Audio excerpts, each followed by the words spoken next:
Most people, when they see a dead car on the side of the road, battery gone, gas tank empty, engine cold, they see a problem.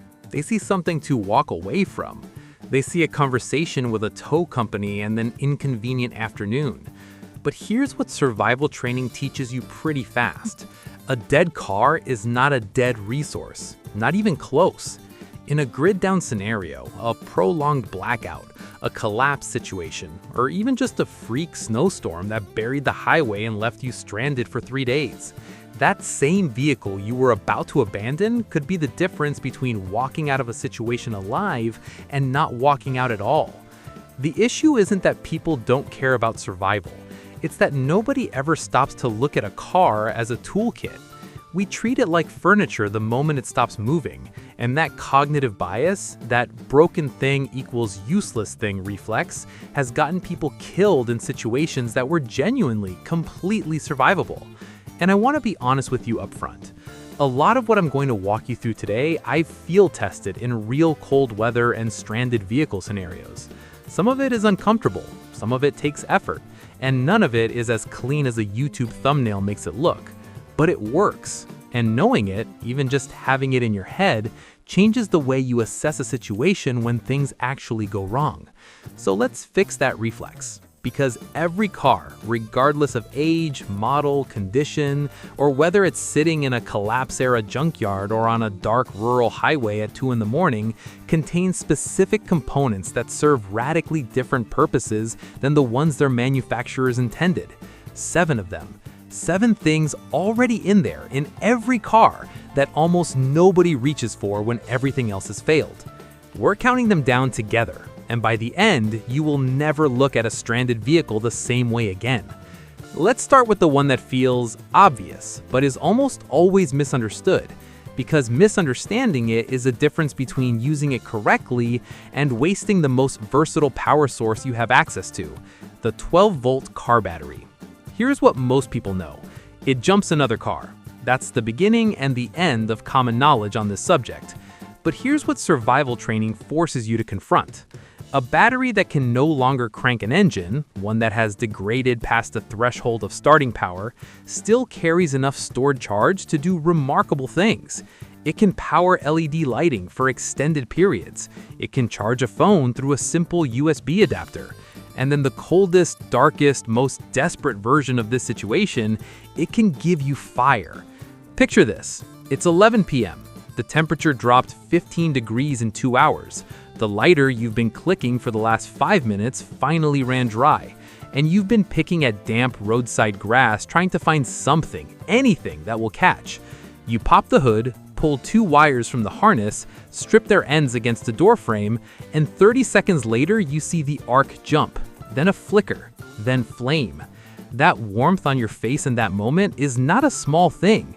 It's the hinge point of the entire night. Here's how it actually works. You take 2 wires connected to the positive and negative terminals, or directly to the battery posts if the harness is inaccessible, strip the ends and bring them close, not touching, to very fine, very dry tinder. Steel wool from a basic kit is the best target because it ignites on contact with even a weak arc and glows consistently. If you don't have steel wool, thin shredded fabric from the seat lining or the dry inner foam of the seat works, though it takes slightly more patience. The arc that jumps between the wire ends creates localized thermal energy intense enough to ignite that material. The critical rule: do not hold the wires together. That shorts the battery and kills your power source in seconds. You bring them close, catch the tinder, then separate immediately. And crack the hood before you start. Batteries can off-gas hydrogen, especially older ones, and then open spark near a sealed engine bay isn't a risk worth taking when you can eliminate it in 2 seconds. If you want to practice this, and you should, do it safely in your driveway on a weekend afternoon with a cheap multimeter nearby so you can see what charge the battery is holding before and after. That 5-minute experiment will tell you more about how to manage your power source in a real scenario than anything I can say here. But the battery is just a start. The fluid most people drain and forget about is about to become your winter lifeline, and it's been sitting right under the hood this whole time. Engine coolant, that fluorescent green or orange liquid in the radiator overflow tank, is something almost everyone considers pure automotive infrastructure. Fill it when it's low, ignore it when it's not. But coolant contains ethylene glycol, and ethylene glycol has one specific physical property that becomes survival relevant the moment you're stranded in freezing conditions. It dramatically lowers the freezing point of water. This is the entire reason it exists. It keeps your engine from freezing in winter. Now think about what that chemistry tells you when the engine is already dead. Your water supply, whatever you're carrying or collecting, is vulnerable to freezing. Frozen water can't be consumed quickly, can't clean a wound. And if a container freezes solid, you've effectively lost hydration access until you can generate heat you may not have. Coolant in direct contact with water will suppress that freezing point. This is not a suggestion to drink it or mix it into drinking water. Ethylene glycol is toxic, full stop, and any water that has contacted it is off the table for consumption. What the chemistry tells you instead is something more useful. The coolant reservoir itself, emptied and rinsed carefully and repeatedly with clean water, becomes a container. And the location of the coolant lines in the engine block tells you where residual warmth lingers longest after the engine has gone cold, which matters for a warming strategy we'll return to shortly. What coolant also leads you toward is the question of water access in the vehicle itself. Older, non-sealed lead-acid batteries are topped up with distilled water. If you're working with an older vehicle that has a serviceable battery, you may be able to carefully extract small amounts of that distilled topping water. But understand that once it's inside the battery, it's mixing with sulfuric acid electrolyte and is not safe to consume directly. Any water you find in or around the vehicle, regardless of source, should be treated or boiled before consumption if you have any alternative means of doing so. The point here is not to hand you a clean water source. It's to train you to scan the entire vehicle for fluid resources you haven't mentally inventoried yet. Because the scan itself, done systematically, almost always turns up something useful. Almost everyone has seen a cracked windshield. What almost nobody has thought about is what a windshield actually is, structurally, and why that structure becomes useful the moment the car is no longer a vehicle and becomes a survival camp. Modern laminated windshields are built from 2 layers of glass bonded around the polyvinyl butyryl interlayer. This is why when a windshield breaks, it doesn't shatter into razor shards the way a tempered side window does. It cracks, it webs, but it holds together. That interlayer is designed to prevent penetration and prevent the glass from becoming a projectile. What this means physically is that even a broken windshield remains a coherent, mostly transparent panel. Now, and I want to be upfront about this, prying a fully intact windshield from a modern car without dedicated tools is genuinely brutal. The adhesive bond on a modern windshield is industrial grade and not coming out with bare hands in a cold parking lot. But here's where people miss the more practical application: the dashboard sunshade. That folded accordion reflective panel most cars carry, or that the ones who don't often have cracked or partially detached sections of the windshield glass itself, can be angled at 30 to 40 degrees over a collection container in direct sunlight to create a solar still.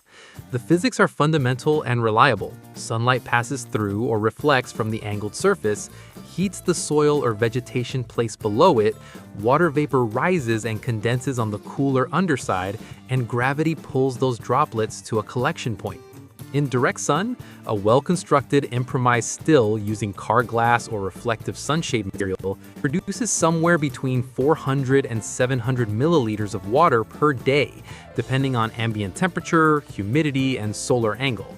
That's not luxury hydration, but in a scenario where you're conserving output and not sweating yourself into deficit, it's enough to stay on the right side of the dehydration curve. The signaling application is more universally accessible and requires zero disassembly. Any piece of car glass, laminated windshield fragment, broken side window, even the mirror housing can reflect sunlight at distances that genuinely change your rescue odds. In clear conditions, a properly angled glass reflection is visible from aircraft at ranges exceeding 10 miles. This is why mirror signaling has been standard survival kit equipment since World War II. You already have multiple glass surfaces in any stranded vehicle. You don't need to pack a signal mirror if you know what's around you. Here's where we go inside the vehicle and start pulling it apart, not metaphorically. Every car seat contains dense polyurethane foam beneath its fabric or leather covering, and this foam has a thermal resistance property that makes it a genuine survival resource in any scenario where hypothermia is a concern, which is nearly any cold weather or wet environment stranding. Your body loses heat through 4 mechanisms: radiation, conduction, convection, and evaporation. Conduction, direct contact with cold surfaces, is often the fastest and most immediately addressable. Lying directly on a cold metal floor, a frozen vinyl seat, or the ground outside the vehicle accelerates heat loss from your core at a rate that can become clinically dangerous within hours in sub-freezing temperatures. Foam between your body and that surface interrupts that pathway. It doesn't have to be thick, it has to be present. Even 2 inches of car seat foam beneath you on a frozen surface measurably extends the time before your core temperature begins to drop. Beyond insulation, seat foam is tinder. Petroleum-based, it burns readily once ignited, hot and fast, which makes it valuable for bootstrapping a fire in wet conditions where conventional tinder has failed completely. You use it to get the fire established, then let it sustain on wood or other material. The toxic smoke it produces when burning is real, and you don't want to breathe it, so this is an outdoor, ventilated emergency application, not something you do inside the vehicle. Use it to get the fire going, then step back, let it transition to wood, and walk away from the foam burn. The metal frame beneath the foam is something else entirely. Most car seats are held together by clips and bolts, not welding. Strip away the foam and fabric, it takes time, but it's doable, and you have a steel framework. Bend it with sustained pressure using a rock or the vehicle's tow hitch as a fulcrum, and you have grill bars for cooking over a fire, a pot stand, a structural element for a lean-to if you're building shelter near the vehicle, or in longer duration scenarios, raw material for hooks, lashing anchors, and improvised tools. Humans have been shaping found metal with stones for a very long time. The knowledge gap is not in the capability, it's in the assumption that metal requires a machine shop. The catalytic converter has been in the news for years because thieves keep stealing them, specifically for the trace precious metals inside the ceramic substrate. But what those thieves are actually interacting with, and what most people have never examined, is a hollow cylindrical housing of high-grade steel bolted to your exhaust system, containing a honeycomb ceramic matrix that is designed to withstand extremely high temperatures. The operating temperature of a catalytic converter during normal vehicle use reaches 400 to 900 degrees Celsius. The materials inside are built for that environment. Now here's the practical reality. Accessing the ceramic honeycomb from a roadside vehicle without a saw or torch is difficult and in most scenarios not worth the effort. What you can access far more easily is the housing itself. The converter shell is thick, heat-resistant metal, in many vehicles stainless or high-grade steel, and with a rock as a hammer and a harder surface as an anvil, that material can be worked. Not easily, not quickly, but it can be bent, formed, and fashioned into a crude cooking vessel wall, a windbreak for a fire, a reflector that concentrates heat in a specific direction. Even just positioning the converter housing, removed from the vehicle, and placed near a fire as a thermal mass that absorbs and re-radiates heat changes the efficiency of a small fire meaningfully. If the housing can be accessed from underneath the vehicle, and in many cars the exhaust is low enough to reach without jacking, the converter sits within arm's length and can be worked loose from the exhaust pipe with sustained effort. The connection points are bolted in most modern vehicles. Rusted bolts in an older vehicle will require improvised leverage. But once free, you have a heavy steel cylinder that retains heat, can be used as a cooking surface, and can be shaped at its thinner flanged ends with basic percussion. The principle is this: the physics of the material doesn't care that you're not in a workshop. It responds to heat, impact, and sustained effort regardless of your equipment. A tire is a rubber shell around the steel belt around a nylon or polyester inner structure. The rubber itself is vulcanized, chemically processed to be tough, flexible, and highly resistant to degradation. It is also, under sustained heat, one of the most effective distress signals available anywhere in a stranded scenario. A burning tire produces an enormous column of dense black smoke. This is not hypothetical. During the Gulf War and in multiple subsequent conflicts, burning tires were used as visual signals and obscurements specifically because the smoke column is dense, high, thermally buoyant, and visible from aircraft at distances that make everything else seem trivial by comparison. In a search and rescue scenario where a helicopter or fixed-wing aircraft is doing a grid search for you, a black smoke column visible for 10 to 15 miles in clear weather is not a signal, it's a beacon. The practical guidance: don't burn it continuously. Burn it when you have confirmation of searchers, when you hear a helicopter, when you see a contrail that changes direction, when you see dust from a ground vehicle on a distant road. A burning tire is a commitment of resources and a hazard that needs to be managed. Use it as a response signal, not a distress fire. The rubber of the tire itself, cut into strips with a knife or sharp metal fragment, becomes cordage, binding material, mechanical bands for lashing construction, and, when heated gently over a fire to the point of minor pliability, a crude forming material that can be molded to shape and hardens as it cools. This is not precision fabrication, but for sealing a gap, creating a gasket, building a mechanical stop, or reinforcing a joint in improvised construction, warm-formed rubber strips do things that nothing else available to you in a stranded car scenario does. Tire rubber strips can also function in a friction bow drill fire system as a cord alternative if conventional cordage has failed. The elasticity gives you tension that maintains contact through the drill stroke, which is exactly what you need. Cut strips of inner tire sidewall are among the most durable, natural sunlight UV-resistant cordage available from improvised materials. Unlike fabric strips, they won't rot. Unlike wire, they flex without fatigue failure at the scale of a human pulling on them. Unlike rope, you don't need to carry them. They're on the car. Here's the final one. The thing that is genuinely everywhere in a modern vehicle and has been invisible to you your entire driving life because it's hidden inside panels and wrapped in bundles and has never once been relevant to anything except the mechanic who charged you $400 to find a short in it. Every modern car contains hundreds of meters of copper wire, insulated in plastic sheathing, running through every panel, door, floor, and ceiling of the vehicle. The wiring harness. Copper wire is one of the most universally applicable improvised materials in a survival context, strong enough to serve as binding cordage, malleable enough to form into hooks, snares, structural fasteners, and mechanical linkages, conductive enough to carry current from the battery to whatever application you need. It does not rot. A thin gauge wire braided into a composite strand rivals paracord for tensile strength at similar diameters. In survival construction, lashing a lean-to, building a snare, assembling a cooking frame, having access to meters of copper wire is the kind of resource that changes what you can build in an afternoon. The electrical applications are where it gets genuinely powerful.